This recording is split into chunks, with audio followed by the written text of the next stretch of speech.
upheld, and where we see things infringing those standards, breaking those standards, then we need to be clear about it. I mean, if I can, I hope this isn't too controversial, I hope it isn't too controversial. There was an appalling incident in Jerash, a few weeks ago, where a criminal gouged out his wife's eyes, one by one. And then some women very bravely went and protested in front of the Prime Ministry, and those people themselves got hounded for protesting. And I thought it was absolutely outrageous. That man will hopefully be sent to prison. And where there are standards, there are laws, and those sort of need to be upheld. So I think part of the gender thing, and we do quite a lot of work on this in the embassy.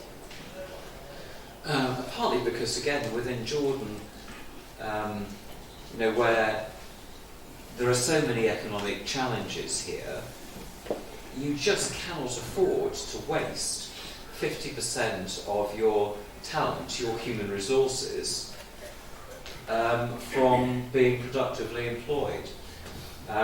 You have 50% of your students here are women, and yet I bet you in 5 years... Perfect. Well, you just illustrated my point. 55% of your students are women, and yet in 10 years' time, how many of those women are going to be part of the workforce? And Jordan has one of the lowest rates in the world of labour participation by women, 14, 15, 16%, and it's just a crying waste of talent. All of you who are engineers, you want to be. Why can't one generate an economy which can use all of your talents?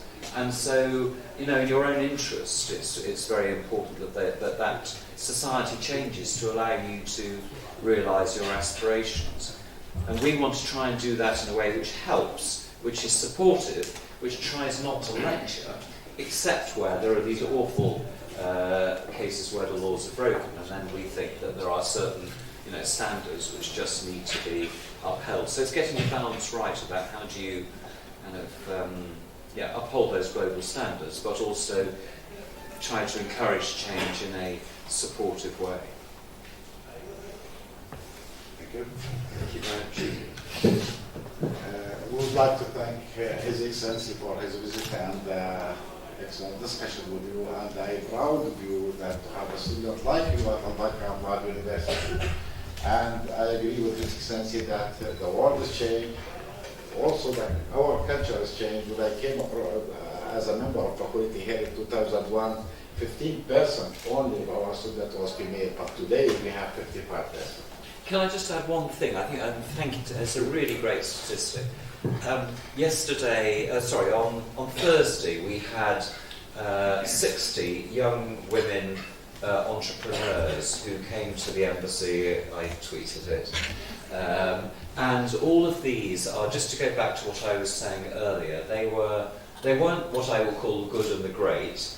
There were a few, but they were women who were about in their 35 range, who will become directors, go onto boards in the next 5 to 10 years. And the energy and the way in which they all kind of worked together and mutually supported themselves, and the concentration on practical issues and a conviction that they can change things, I thought was really inspiring. And I rather stupidly said at one point, we would help because we were working with 2 organisations. We will help join you up in terms of ensuring that these 60 were a network. And one of the lady organisers said, very politely, there's no need, we have 37,000 members in Jordan. The reason I mention that is that it'd be, I'm sure they will be open to your joining up with them, so that there is a sort of conveyor of talent that is going through from now, through to the 30-year-olds, 35, and up into the sort of boards beyond. Sorry, it's just such a good example. Okay. Thank you, Your Excellency. Thank you, my lovely student. Yeah.